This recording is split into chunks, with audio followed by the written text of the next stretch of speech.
بەخێر هاتی مانگی پرخێر شەمعی دەستمان بۆ ڕێگای دوور لە دیجار و یەڵدای ساڵدا بووی بە شەمع بووی بە چرا بەخێر هاتی کەژاوەی قافڵی خواناسی هەوێنی بۆ خوا سوڵحان مەرحەبا بارانی ڕەحمەت کڵاو ڕۆژنەی ماڵی دڵمان مەرحەبا مانگی پیرۆزی ڕەمەزان مانگی پاڵفتکەی دڵ و دەروونمان بەخێر بەی مانگی نور و مەغفیرەت مانگی پرخێر و بەرزی و بەقیمەت مانگی تەراوێح ئەی مانگی شەو نوێژ ئەی ئاسوودەی دڵ ئەی مانگی پڕچێژ ئەی مانگی زیکر و فکر و سەڵاوات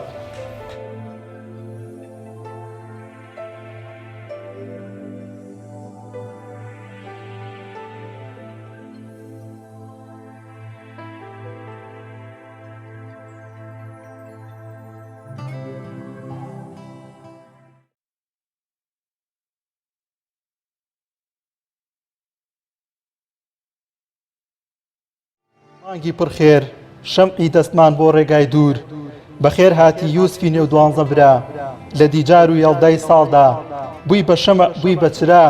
بەخێر هاتی کەژاوەی قافڵی خواناسی هەوێنی بۆ خوا سوڵحان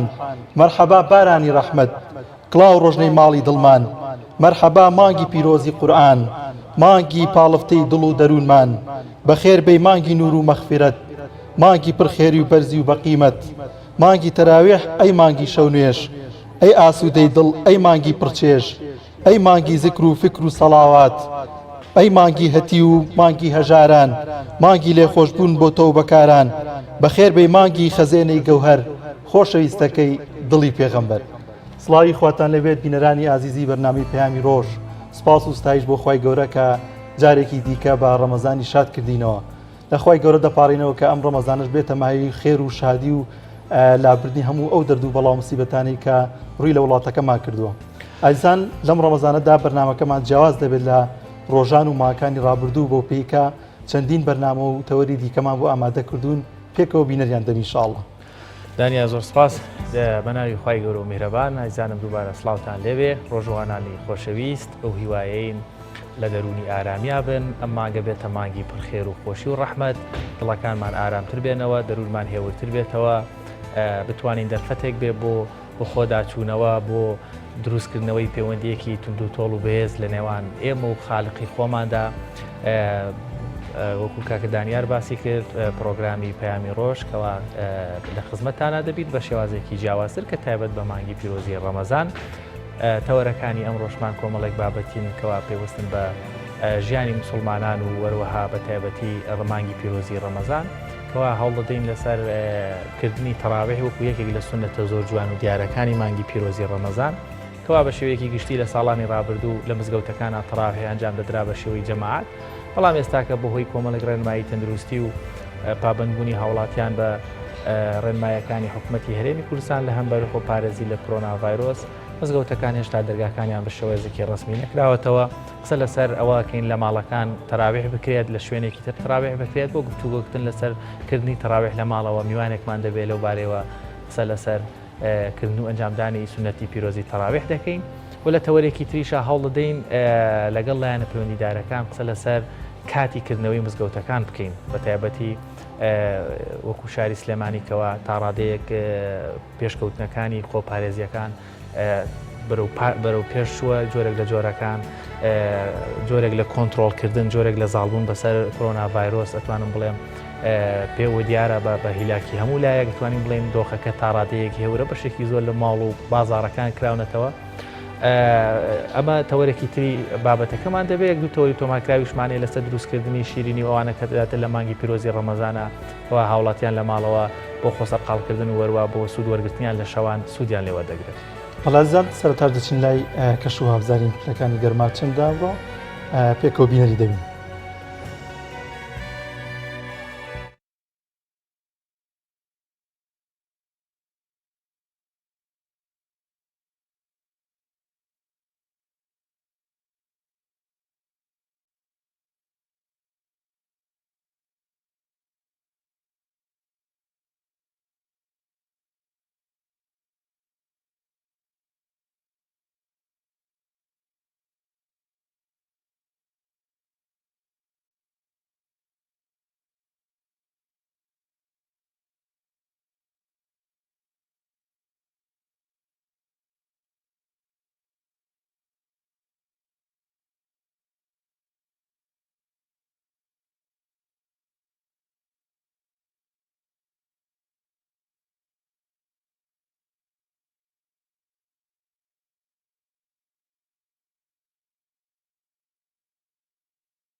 وڵای زانم دووبارە سڵاوتان لێبێ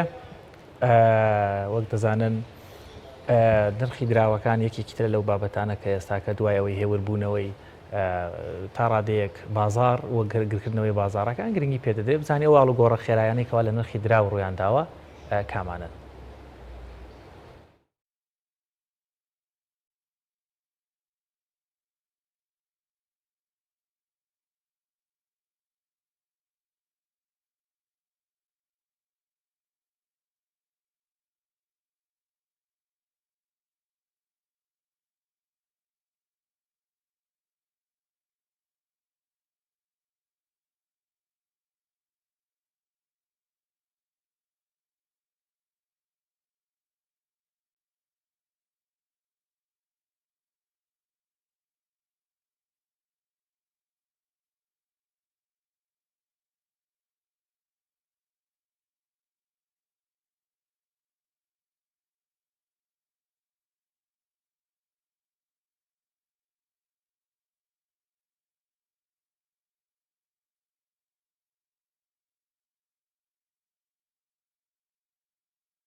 بەڵایزان لە تەوەری یەکەمی بەرنامەکەمانە قسە لەسەر ئەنجامدانی یەکێک لەو سونەتە جوانانەی مانگی پیرۆزی ڕەمەزان کە تەراویح دەکەین بۆ قسەکردن لەسەر ئەم با بڵێن پرسە بە تایبەت ئایا تەراویح لە ماڵەکانمان ئەنجام بدەین یان لە مزگەوت لە ئەگەری ئەوەی کەوا مزگەوتەکان نەکرێنەوە لە تەراویح چۆن لە ماڵەکان ئەنجام بدەین. بۆ قسەکردن لەسەر ئەم بابەتە میوانداری زۆر بەڕێز مامۆستا و زانایانی مامۆستا خدر خەتێمان کردو لە شاری هەولێرەوە لەگەڵمانە. مامۆستا سڵاوت لێبێ ئەگەر گوێت لێمەیە.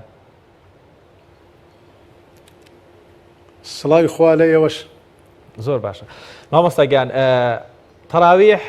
ئەگەر بۆمان باسکەیت لە ئێستادا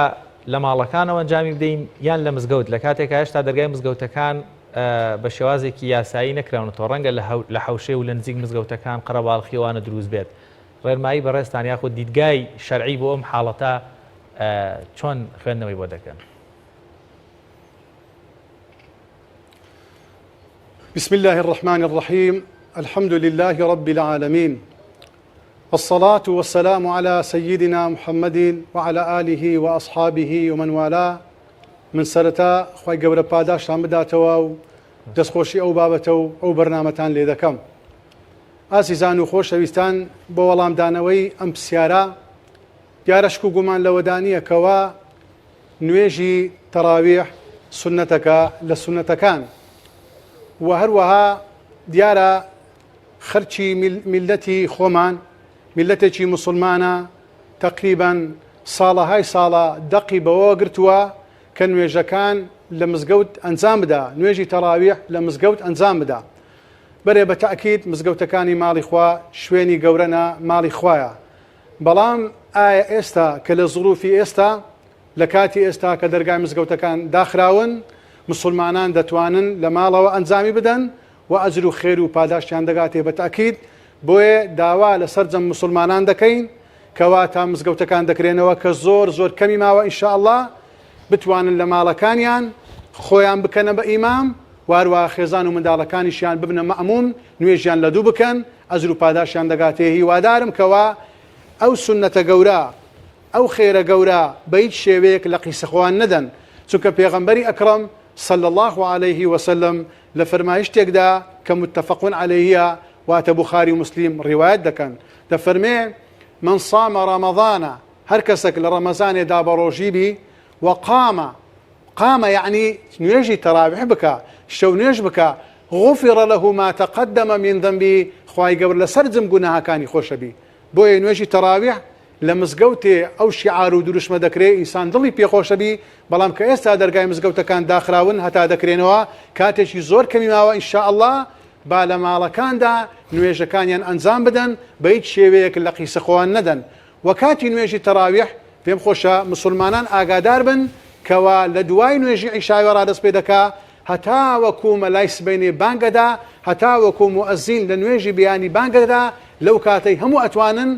نوێژی تێدا ئەنجام بدەن بۆیە بە هیچ شێوەیەک ئینشاءالله ئەو نوێژە لە قیسەخۆتان مەدەن. زۆر باشە مامۆستا ئەو کەسانی یاخود ئەو هاوڵاتیانی کە لە ئێستادا لە کۆڵانەکان یاخود لە نزیک مزگەوتەکان نوێژەکان ئەنجام دەدەن ڕێنمایی ئەوە چیە کە خۆپارێزی هەردووبارە ئەنجام دەنە بۆ پێی کە هێشتا مەترسی ئەو ڤایرۆسە لە هەرێم کوردستاندا ماوە.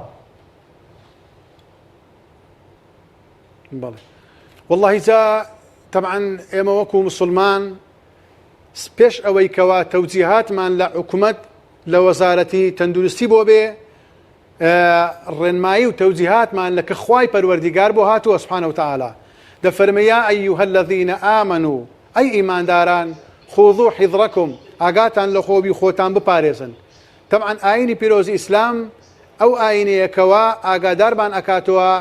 کە خۆمان بە پاک و خاوێنی ڕابگرین و هەروەها پێغەمبەری ئەکرەم صلى الله عليه وآله وسلم دەفەرمێ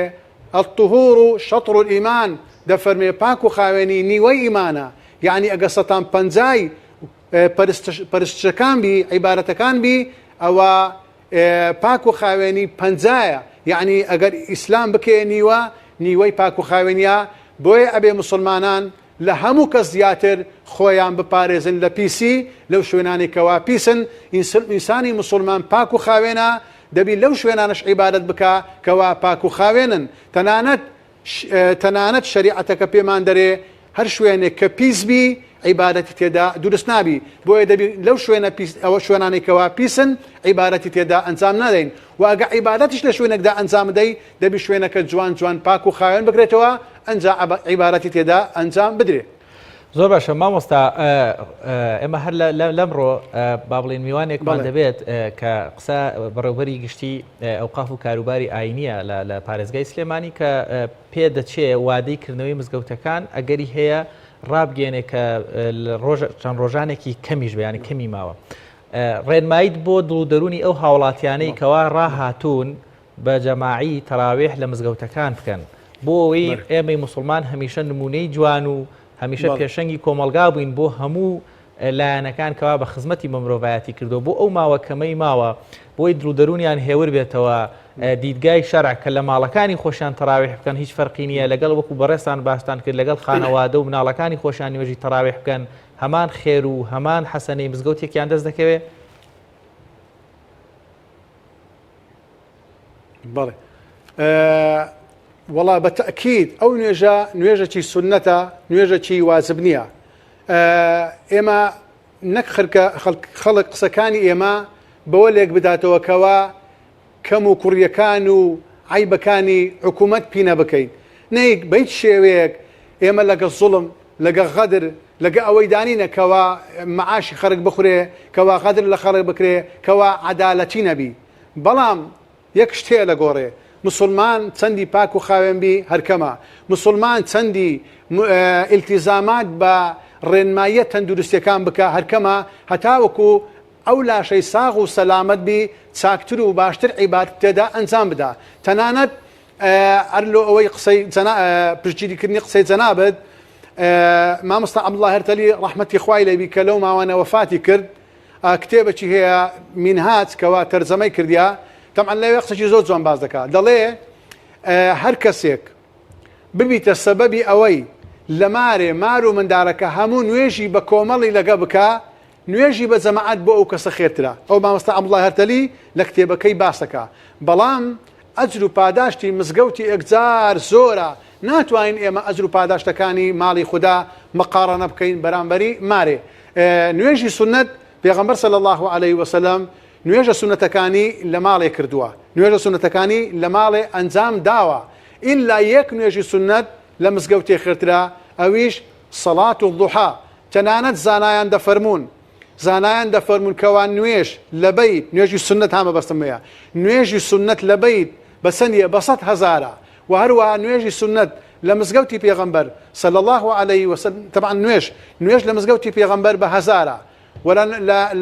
لە بەیت لە کەعبە بە 100,000. ئەو نوێژانەی لە پاش نوێژە واجبەکان زانایان دەفەرمون لە مارێک کا خێرترا. زۆر باشە مامۆستایان دەمێت پرسیارە پێغەمبەری خوا صلی الله علیه وسلم وای فەرمووە. بەڵێ زۆر باشە. لە دەروی مزگەوتەکانەوە وەک پێشتر ئاماژەم پێکرد لە ئێستادا تەراویح ئەنجام دەدرێت. هاوشانی پیاوان لە دواوە ئافرەتان نوێژیان لەگەڵا دەکەن. ئایا ئەمە ڕێگە پێدراوە لە ئاینی پیرۆزی ئیسلامدا؟ والله خۆی وەکو ڕێگە پێدراو پێغەمبەر ئەفەرمێ صلی الله علیه وسلم تەمام پێغەمبەری خوا چەند تایبەتمەندێکی هەیە. یەک لەو تایبەتمەندیانە کە خوای گەورە بۆ پێغەمبەرەی بەخشیە صلى الله عليه وسلم أفرد وجعلت لي الأرض كلها مسجدا وطهورا پێغەمبەری خوا ئەفەرمێ صلى الله عليه وسلم ئەو زەویە هەمووی بۆ من بوویتە مزگەوت. لە هەموو زەویەکەدا نوێژ دروستە. چەندان ئەسانان دەفەرمونون تەنها لە چەند شوێنێکیدا نوێژ دروست نییە. یەک لە مەتزەرەی واتە ئەو شوێنی حیوانی لێسەرەبڕی، لە مەقبەڕەی لە قەبستانێ، و هەروەها لە مەزبەلەی لە ناو مەزبەلەی لە ئاودەستی، و هەروەها لە حەمامێ، و هەروەها لەسەر بانی کەعبەی لەوێشدا نوێژ دروست نییە، و هەروەها ئەو شوێنەی کە مۆڵگای عوشترە مشتر تێدا لەوێ دەخەویت و پارەداتەوە و دەکەوی لەو حەو شوێنەیدا نوێژ دروست نییە. ئەگەنا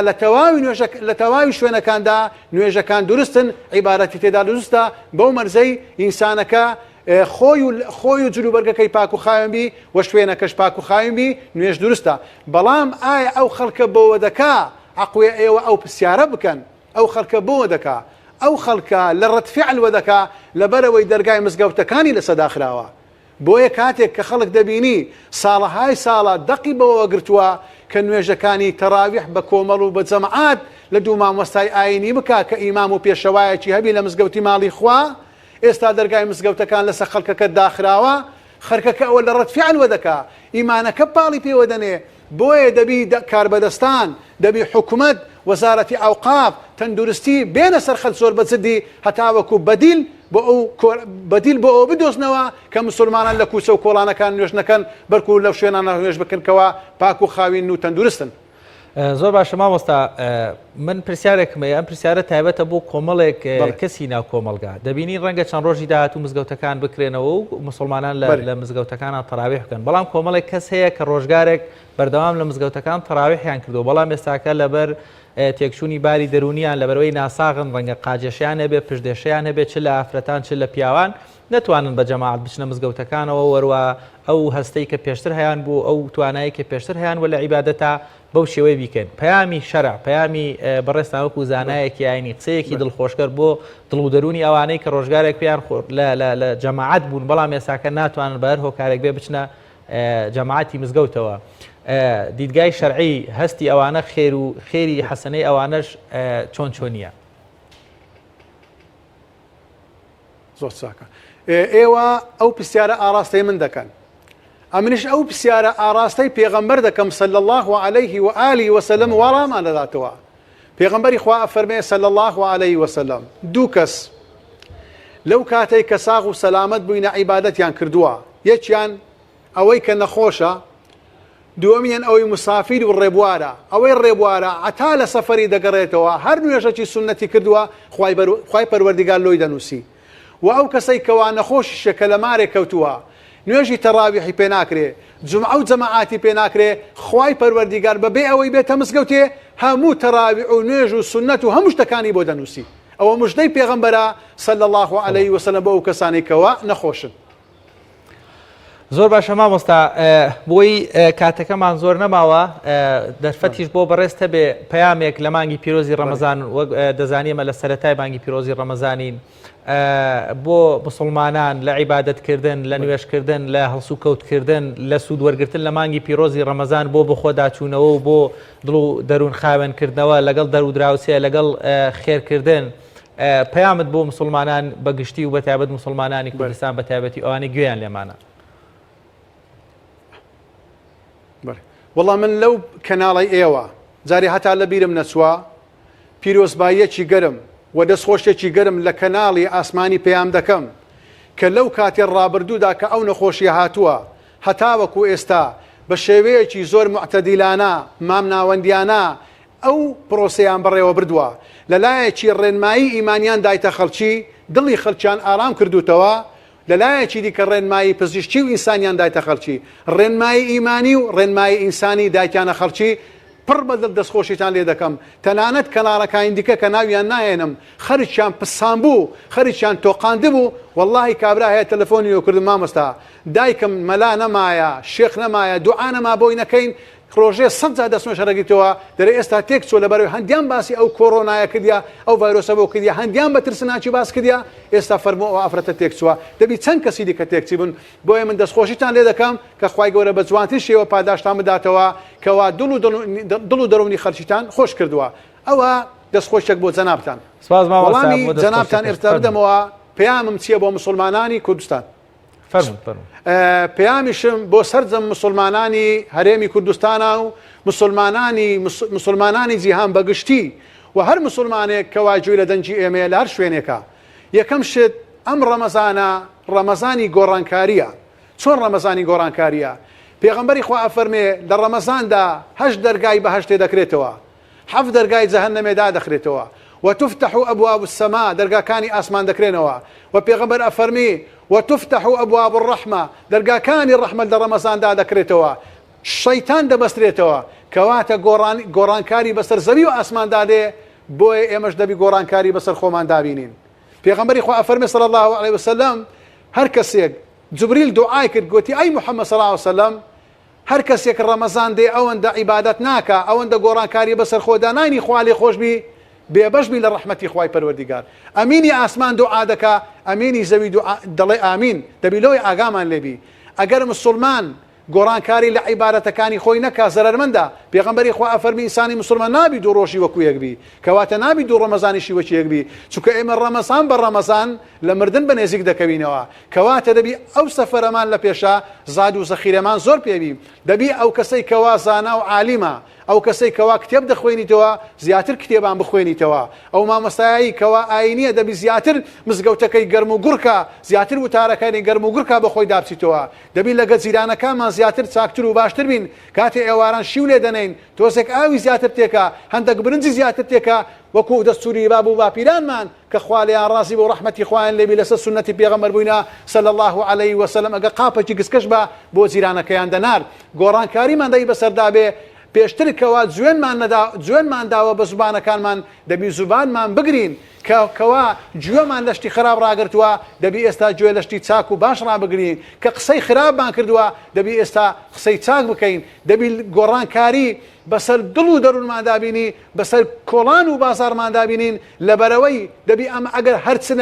نەبی دەبی دەرس چ وەگرین دەرس لە قورئان وەگرین دەرس لە حەدیث وەگرین دەبی دەرس لە پێغەمبەری خوا وەگرین صلی الله علیه وسلم دەرس لەو هەموو چاک و خراپەی لە دنیایدا ڕوودەدا بەلای کەمی تخوا دەبات دەرس وەربگرین لەو ڤایرۆسە گچکە و بەسیتە کەوە 7 ملیۆن کەسی لە ژوورێ کردبوو هەمووی سزم کردبوو تخوا ئەگە ئێمە دەرس لەوە وەرنەگین ئەدی دەرس لە چی وەردەگرین زۆر سپاس بۆ مامۆستا خدر خەتێ لە هەولێرە و لەگەڵمانە بووی خوای گەورە جەزا باتەوە زۆر سپاس بۆ ڕێنمایەکان ئازان ناوبڕێ وەردەگرین و دەگەڕێنەوە لاتە سلامت یا ربی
ئایزان دووبارە سڵاوتان لێبێ بڕگەیەکمان هەیە بڕگەی یادەوەریە کۆمەڵێک بابەت کەوا لە ڕۆژێکی وەک ئەمڕۆدا ڕوویان داوە بینەری ئەو بڕگەیە دەبین و دینەوەلاتە.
بەڵێ عزیزان بڕگەیەکی دیکەمانەیە کە ڕۆژانە لە مانگی پیرۆزی ڕەمەزاندا ئامادەمان کردووە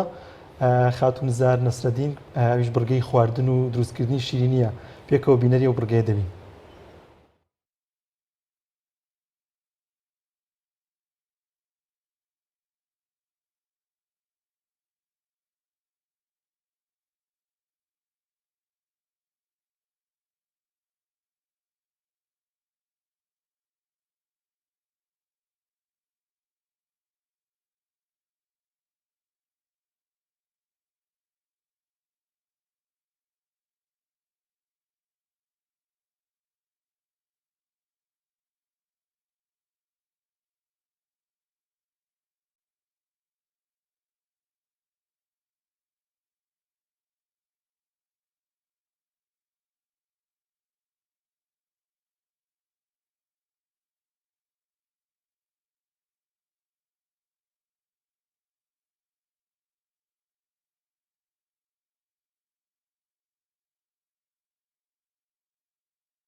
بەڵازیزان هەر لە سەرەتای بڵاوبوونەوەی ڤایرۆسی کۆرۆنا مامۆستایانی ئاینی مسلمانان هاوکار بوون لە داخستنی مزگەوتەکان بۆی کە ئەو ڤایرۆسە بڵاو نەبێتەوە پابەندی ڕێنمایەکان بەڵام ئێستا زۆرێک لە هاوڵاتیان و زۆرێک لە مسلمانان و مامۆستایانی ئاینی پێیان وایە کە ئەو مەترسیە لە هەرێمی کوردستاندا نەماوەیە کاتی ئەوەیە کە دەرگای مزگەوتەکان بکرێتەوە بە تایبەت لە مانگی پیرۆزی ڕەمەزانەدا کە هەموو مسلمانان بە جۆش و خرۆشەوە زیاتر ڕوو لە مزگەوتەکان دەکەن وە لە ئێستادا بڕیارە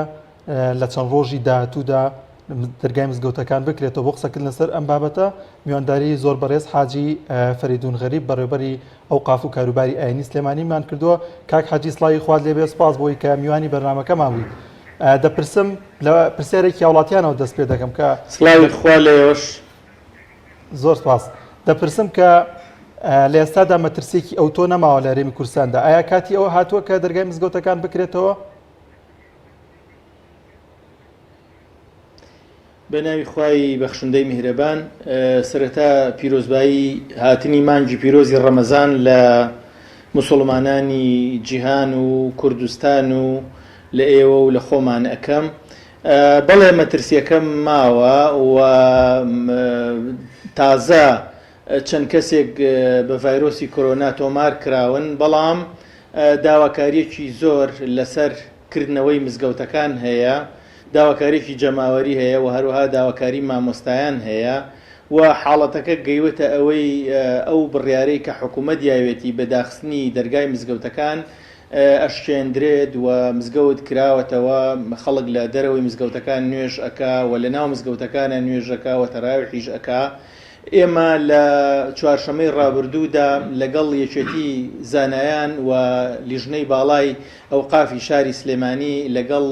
لیژنەی باڵای ڕوبەڕووبوونەوەی کۆرۆنای شاری سلێمانی کۆبووینەوە و داوامان لێکردن کە دەرگای مزگەوتەکان لە مانگی پیرۆزی ڕەمەزانە بکرێتەوە ئەوان پێیان وابوو کە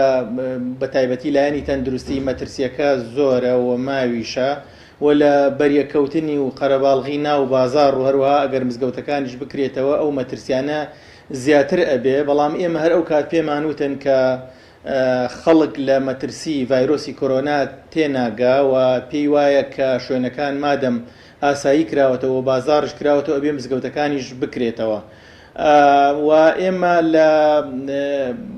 لە ڕۆژانی ڕابردووشدا بەڕێز وەزیری ئەوقاف و کاروباری ئاینی لەگەڵ وەزیری تەندروستی و سەرۆکی یەکێتی زانایانی ئاینی کوردستان لە کۆنگرەیەکی ڕۆژنامەوانیدا ئەوانیش ڕایان گەیان کە لە یەکی مانگدا لە سی چواردا پیاچوونەوەی حکوومەتی هەرێم پیاچوونەوەی ئەکا بە وەزعەکەدا و لە یەکی مانگیشدا ڕەنگە بڕیارێک بدرێ و من هیواخوازم کە حکوومەتی هەرێمی کوردستان بڕیاری کردنەوەی مزگەوتەکان بدات چکە خۆش نییە بۆ حکوومەت کە ئەو بڕیارە داوێتی خەڵک بیشێنێت و ئەم مبادرەی کەوا هەیە لە دەست خۆیدا نەمێنێ هەر بۆیە ئێمە چاوەڕوانی ئەوەین کە لە یەکی مانگدا حکوومەتی هەرێمی کوردستان بڕیاریکردنەوەی مزگەوتەکان بدا بەڕووی نوێژخوێنانە بە شێوەیە کە هەموو ڕێکارە تەندروستی و ڕێکارەکانی خۆپارێزی بگیرێتە بەر و من لێرەشەوە ڕووی دەمم ئەکەمە مامۆستایانی ئاینی بەڕێز کە ئەگەر مزگەوتەکانمان کردەوە لە هەفتەی داهاتوودا ئەبێ هەر مامۆستایە مەسئولە و بەرپرسە لە مزگەوتی خۆی و ئەبێ بە هەموو شێوەی ڕێکارە تەندروستیەکان جێبەجێ بکەن و هەوڵ بدەن شوێنی نوێژی ژنان و ئەوانە نەکرێتەوە چەند بکرێ خەڵکەکە بە فراوانی دابنیشن و بە دەمامکەوە بێن و هەوڵ بدرێت دەستنوێژ و ئەوانە لە ماڵەوە بگیرێت. بڵێ زۆر باشە. کاک حاجی واتە لە ئەگەری ئەوەی ئەم حاڵەتە لە ڕووی تەندروستیەوە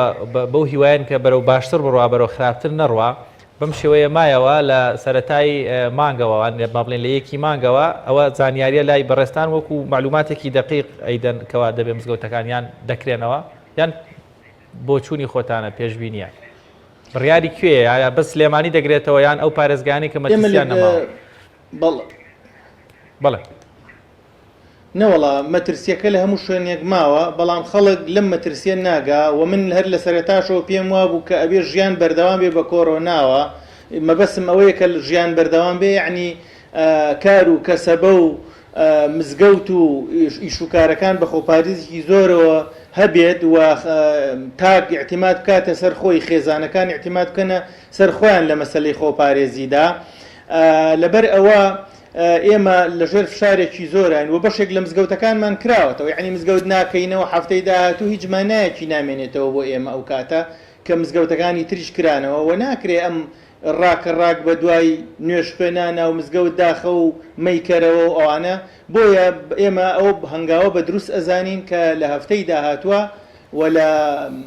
بۆ جومعەی داهاتوو مزگەوتەکان بکرێتەوە هیواخوازیشین کە حکوومەتی هەرێمی کوردستان ئەم بڕیارە بدا بۆ ئەوی ببێ بە بڕیارێکی سەرتاسەری و هیچ فەرق و جیاوازیەک نەبێ لە بینی شارەکانی هەرێمی کوردستانە. بەڵێ کاک حاجی دەمێ پرسیاری ئەو بکەم ئەگەر لە یەکی ئایاردا حکوومەتی هەرێمی کوردستان درێژکردنەوەی داخستنی مزگەوتەکانی ئەنجامدا ئێوە دەسەڵاتیەوەتان هەیە کە بە هەماهەنگی لەگەڵ پارێزگاری سلێمانیدا کردنەوەی مزگەوتەکان ئەنجام بدەن؟ ئێمە لە ڕێی گروپێکی ڤایبەرەوە لەگەڵ پەیوەندیمان بەردەوامە لەگەڵ مامۆستایانی ئاینیە و بە سەراحات ئێمە لەو گروپەوە ڕۆژی وا هەیە دەیان پەیام و ئەوانیان پێ ئەگەێنین و چاوەڕێی ئێمە ئەکەن و چاوەڕێی سەرەتای مانگی داهاتوو ئەکەن ئەجینە ئەمانیش مزگەوتەکان ئەکەنەوە لەبەر ئەوە و ئێمە لە کۆبوونەوەی چوارشەمەی ڕابردوودا کە بە هاوڕێتی یەکێتی زانایان و لیژنەی فتووە و کۆمەڵی لەو مامۆستا بەڕێزانە چوینە پارێزگای سلێمانی لەوێ وعدمان لە پارێزگار و لە لیژنەی ڕوبەڕووبوونەوەی کۆڕۆنا وەرگرت کە ئەگەر هاتوو حکوومەتیش مزگەوتەکان نەکاتەوە یعنی حکوومەتی هەرێم ئەگەر بڕیار نەدا ئێمە وەکو سلێمانی ئەو بڕیاری خۆمان بێ. بەس کاک حاجی دەمەوێ یانێ ئەگەر بە هەڵە لە قسەکانم تێنەگەی وەکو با بڵێن وەکو مسلمانێک کاتێک کە باز لەوە دەگرێت مسلمانەکان تێناگەن لەوەی و هێشتا مەترسیەکە لە ئارادایە و دەبێت مزگەوتەکان بکرێنەوە بەڵام دەبینین هێڵەکانی هاتوچوی نێوان شارەکان کراوەتەوە کاتێکەوە پاسێک یاخود تەکسیەک 4 نەفەریان زیاتر بە درێژایی چەندە خولەکی سەعاتێک بگرێت کەمتر زیاتر پێکەوە لە ناو ئۆتۆمبیلێک دەبن ئەوەندە بەرکەوتن و هەناسە و دەستلێدان لەو شوێنە هەیە پێم وانێ نیو هێندەی مزگەوتێکەوە ئەگەر لە ماڵەوە دەستنوێژی گرتبێ یاخود فاسیلەیەک دروست ببێ مەترسی هەبێ و دەبینی بازاڕەکان زۆر قڕەباڵخن توانم بڵێم کەمتر لە مزگەوتەکان یانێ ئەو قڕەباڵخە دروست بوو بێ ئەگەر ئێوە بتوانن چاودێریەکی وردی مزگەوتەکان بکەن بە توندی ڕێنمایی بدەنە مامۆستایانی ئاینی لە دروستبوونی هەر گرفتێک و هەر قڕەباڵخێکی با بڵێن زیاد لە پێویست جێبەجێ نەکردنی ڕێنمایەکان پێم وانییە مزگەوتەکان ئەوەندە جێگەی مەترسی بن ئەوەندە جێگەی بڵاوبوونەوەی کۆرۆنا ڤایرۆس بن لە کاتێک ئەگەر با بڵێن مسلمانان لە ماڵەوە دەستنوێژ بگرن و بە تایبەتیش لە مانگە پیرۆزەیە کە خەڵکی دوای قەرەنتینەیەکی زۆر دەرونی هیلاکە ڕۆحێتی تەواو ماندووە لە ڕووی دەرونیەوە پێویستی بە هێوربوونەوە هەیە بۆ خۆشتان دەزانن مزگەوتەکان باشترین شوێنن بۆ مسلمانان بۆ هێوربوونەوە. بەڵێ خۆی لەم پرسەیە زرورە کە تەندروستی بڕیار بدا و ئێمە جۆمان لە بەڕێوەبەری گشتی تەندروستیش گرت و ئەوان پێیان وابوو ڕەخنیان لە ژووری ئۆپەراسیۆنەکانی شاری سلێمانی گر کە نەدەبوو بازاڕیش بکەنەوە بەڵام دیارە ئەوانش لە ژێر فشاری هاوڵاتیان و لە ژێر فشاری دوکاندار و خەڵکی کەسەبەدا ئەوە بۆ دەوڵەتێک و بۆ حکوومەتێک بێ کە بتوانێ ژیانی هاوڵاتیەکانی دابین بکە ئێمە لە کاتێکا کە موچە دوا ئەکەوێت لە کاتێکا کە خەڵک کار و کاسبی نەمێنێ و هیچ بەدیلێکی تر نەبێت ناتوانین بەڕاستی ڕێگە لە خەڵک بگرین دوکان و بازار بکاتەوە دوکان و بازار کراوەتەوە خەتی پاسەکان کراوەتەوە تەکسی کراوەتەوە ژیان ئاسایی بۆتەوە بەریەکەوتنەکە لە مزگەوتی شائەبێ و لە بازاڕی شائەبێ و لە هەموو شوێنەکە ئەبێ هەر بۆیە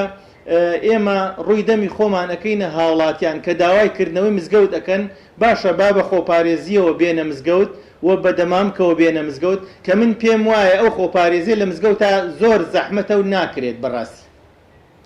زۆر باشە کاک حاجی لە ئێستادا کە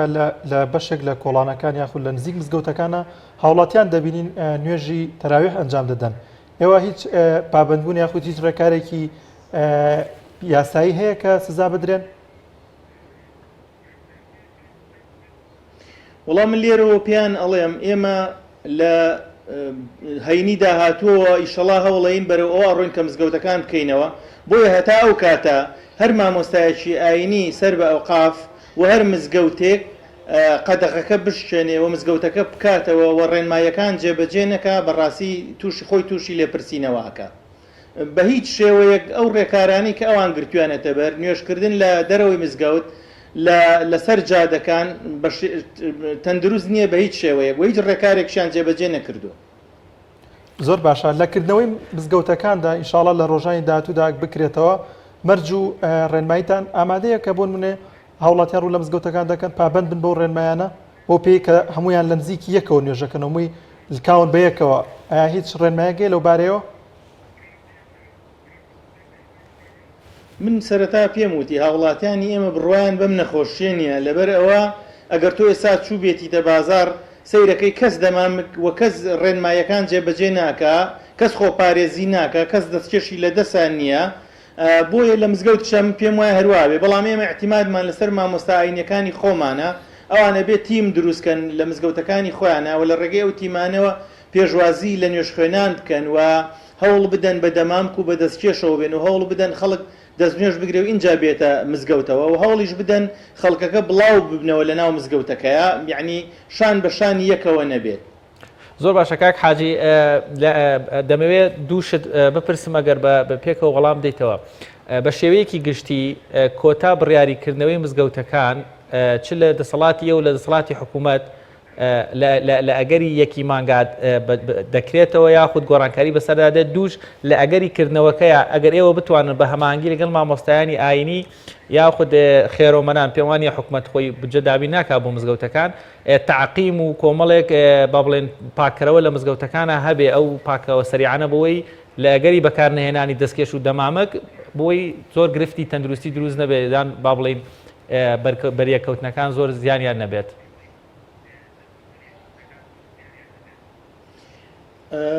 لە هەموو مزگەوتێکە تعقیم هەیە و ئێمە داوا لە وەزارەت داوا لە بەڕێوەبەرایەتی گشتی تەندروستی سلێمانی ئەەکەین کە ئەگەر مەوادی پاکشکەرەوەیان هەبێ بتوانن پێش یەکی مانگ مزگەوتەکانمان بۆ پاکش بکەنەوە بۆمان بڕشێنن و ئامادەکاری بکرێ بۆ کردنەوەی مزگەوتەکان. زۆر زۆر باشە هەر پێشنیارەکەی جەنابەت ڕاستی من فکرەیەکم وات کاک حاجیەوە توانن داوا لە بەڕێوەبەراتی تەندروستی سلێمانی بکەن مەسەلەن نەک هەسەرەتایکردنەوە دوو ڕۆژجارێک لە فرسەتێکا کەوا نوێژ نیە توانن دیسانەوە ڕشانێکی دەرمان بۆ مزگەوتەکان بکرێ ئەمەش سوودێکی باشیە بێت و مسلمانانیش با سوودێتر توانن نوێژکەن. ئەوە کارێکی باشە بەڵام ئەوە بێت لە تەندروستی بپرسین بزانین تا چەند ئیمکانیاتیان لەبەر دەسایەوە تا چەند تیمیان هەیە چکە مزگەوتەکانی ئێمە ژمارەیان زۆرە و ئێمە هەر مزگەوتەکانی ناو شاری سلێمانی نییە قەزا و ناحیەکانیشمان هەیە و بە حدودی 1600 مزگەوتمان لە سلێمانی و دەوروبەری و لە قەزا و ناحیەکانە هەیە بۆیە ڕەنگە ئەوەش کارێکی زۆر ئاسان نەبێ لەبەرەوە هەرە بێ هاوڵاتیان اعتیماد بکەنە سەر خۆیان و لە دەوروبەری هەموو مزگەوتێکە خەڵکی خێرخواز هەیە پێداویستیەکانی خۆپارێزی ئەبێ ئەو بەڕاستی هەرە و خەڵکانەوە لە ڕێی مامۆستا ئاینیەکانەوە دابین بکرێت. زۆر باشە کاک حاجی فەریدون بەڕێوەبەری گشتی کاروباری ئاینی لە شاری سلێمانی لەگەڵمان نابووی سواز بۆی کە میوانی بەرنامەکەمان بووی. ئازان وەک کاک حاجی ئاماژەی پێکرد بڕیارە لە چەند ڕۆژی داهاتوودا دەرگای مزگەوتەکان بکرێتەوە بۆ هیوایی کە لەگەڵ کرانەوەی دەرگای مزگەوتەکاندا هەموو هاوڵاتیان پابند بن بە ڕێنمایەکانەوە پاک و تەمیزی ڕابگرن ئینشاءالله بۆ پێی کە هەموو لایەک سەلامەت بن. دانیار من ئەمێ ئەوەش بڵێم بەڕاستی ئێستا کاک حاجی مژدەیەکی خۆشیدا کەوا لە یەکی مانگەوە گەری زۆرێ مزگەوتەکان بکرێنەوە جا من لێرەوە دەمەوێت پەیامێکی مسلمانانە بۆ برا مسلمانەکانم بۆ هاوڕێ مسلمانەکانمان بتان بینن جوانترین نمونەی خۆپارێزی بن جوانترین نمونەی جێبەجێکردنی ڕێنمایە تەندروستیەکان من چ لە مزگەوت و چ لە دەرەوەی مزگەوت بۆ ئەوەی ئەوانەی کەوا زەخت دەکەن لەسەر نەکردنەوەی مزگەوتەکان کەوا مەترسی هەیە و قەرەباڵخی دروست دەبێ ئەی مسلمانان و نوێژ خۆنان ئێوە بیسەلمێنن کەوا مزگەوتەکان بە پابندبوون بە ڕێنمایەکانەوە دەکرێنەوە و هەروەها پاکترین و خاوێنترین شوێن و وەروە کەمترین گرفت و قەرەباڵخی لە نزیک یەک و لە ماچماچین و تەوقەکردن با دروست نەبێت بۆ هیواین ئێوەش پاڵپشتی لایەنەکان بن پاڵپشتی تیمەکانی بەرەنگاربوونەوەی کۆرۆنا ڤایرۆس بن با هەماهەنگەکە باشتر بێت و دەرگای مزگەوتەکان بەکراوی بمێنێتەوە نەخوا نەخواسا لە گەری گرفتێکە دیسان دەرگای مزگەوتەکان لە مانگە پیرۆزەیە دابخرێتەوە. بەڵێزن راپۆرتێکمان ئامادەیە کە باز لە توانە و لێ هاتووی گەنجێک دەکات لە شاری هەڵەبجە هاوکارمان سامافەت ئامادەی کردو پێکەوە بینەری دەبین.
بینەرانی بەڕێز یەکێک لەو بابەتانەی کەوا ئەمڕۆ تۆزێک سەرنجی لەسرە دوایەوەی ماوەیەکی زۆر هاوڵاتیان با بڵێن چ ئەو خاتمانەی لە دەرەوە کاریان دەکرد و لە ماڵەوە نەبوونیان بە پێچوانەوە ئەو پیاوانەی لە دەرەوە کاریان دەکرد و لە خانمەکانیان دووربوون ماوەیەکی زۆر هەمویان پێکەوە بوون. ئەم پێکەوە بوونە ڕەنگە بەشێکی جۆرێک لە جۆرەکان هەنێک لە دەرونیەوە گرفت دروست بوو بێ کێشە دروست بوو بێ بابەتێکی پێوتێ گرفتە خێزانیەکان. ئێمە بابەتێکمان بۆ ئامادەکردوون کەوا باز لە چارەسەرکردنی گرفتەکانی خێزان دەکات. ئەمەش تەوەرەیەکە بێت بینەری دەبین پێکەوە بابزانین مامۆستا ڕەسوڵ وەرتێ لەو بابەتەوە بە قسەمان بۆ دەکات لەسەر چارەسەرکردنی گرفتەکانی خێزان.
بەڵازیزان ئەم ڕۆژاتی نەکۆتایی بەرنامەی ئەمجارەمان لەخوای گەورە دەپاڕینەوە کە